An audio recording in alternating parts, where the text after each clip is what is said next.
The concept of a LEGO clone army is costing me far too much money. It's August, and that means two things. One, it is the month of Taylor Swift, and two, there's new LEGO Star Wars to buy. However, this year, I feel like the sets have not been particularly strong, and the prices just seem absolutely outrageous. Now, for a little bit of context, I'm on the newest side of LEGO Star Wars fans, and I have also very much fallen victim to the whole concept and trend and cult that is LEGO clone army building. So if there was one set that was gonna tempt me on LEGO release day, it was gonna be the 332nd Battle Pack. This is set 75359, the 332nd Ahsoka's Clone Trooper Battle Pack. And this set will cost you $20 US, which I feel like is pretty reasonable. However, if you're like me and live in Australia, this is gonna set you back 35 Australian dollars. And saying that makes me want to throw up. $900 dues. Now, lucky for me, I bought this from Kmart, so I only paid 32 Australian dollars. However, that still makes me want to throw up, especially because I was dumb enough to buy two. But before I get into why I bought two, let's talk about the minifigures. My God, have these clones been a hot topic of conversation, mostly down to their helmets, which I'm not a massive fan of, but I also don't completely despise them. Yes, having double holes located on the sides of the helmets is a little bit annoying, but mainly I just don't like them just because of how much wider they are than the old clone helmets used to be. That being said, I think they are absolutely perfect for minifigures like Captain Vaughn, who is probably going to be a pretty big draw in this set. Although for a captain, he really doesn't vary that much from the rest of the clone troopers, besides his little badge on the torso,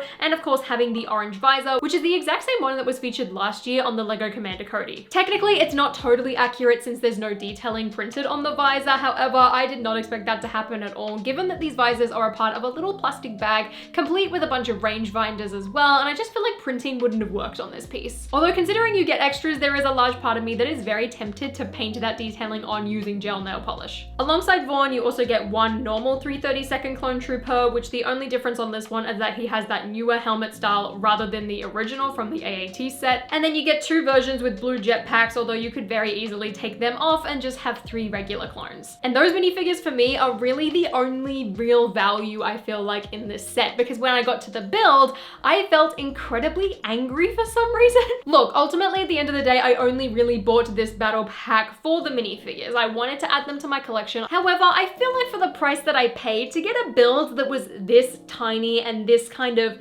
bland makes me really mad. When I finished building, I could not stop comparing this set to the value that I would get for a meal going out to eat at a restaurant. And I don't know if it's just me and old age or getting tired of LEGO's prices, but the fact that this costs the same amount as that, it doesn't make sense to me. Now, when it comes to the build, firstly, there's this tiny side build, which really does nothing. It's just a little cannon attached to some legs. It's literally like 4 pieces. And then the rest of it is really the main attraction being the swamp speeder. Now, overall, considering how small this is, I think the build works. I mean, I definitely would have liked a couple more pieces just because it feels so empty and so bland, and also incredibly flat. Like, I just look at this build and I feel like there's a whole lot of nothing. That being said, I really like the design of the swamp speeder at the back. I really love how that whole build kind of came together, as well as just attaching to the model itself, as well as these rounded light gray pieces that really just kind of complete the build a little bit off and smooth things out. The parts that are used to make this model too are nothing special. There is a lot of plates and it just really felt like a lot of nothing,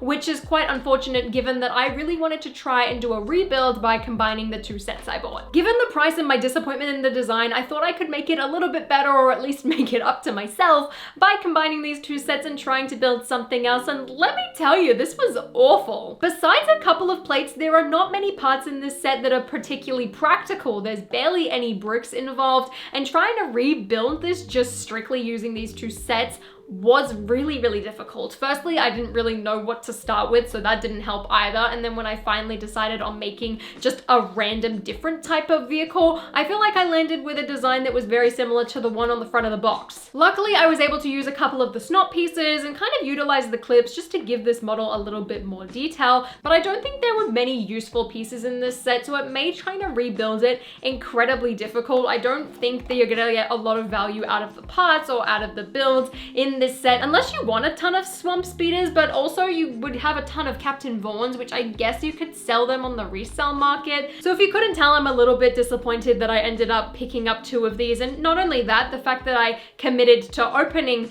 both of these rather than waiting for a sale, I don't think that these are particularly worth it. What makes things more messed up and makes me more mad is the fact that I could go and buy this Snow Trooper battle pack that came out at the beginning of last year, and this would cost me $27, and these retail for $35. $25. It's the same set, it's the same concept, just kind of reskin. Ultimately, I enjoy everything that was included in this set, but I feel like I wasted my money. But let me know what you think of my mock in the comments down below, and until next time guys, I'll see you later.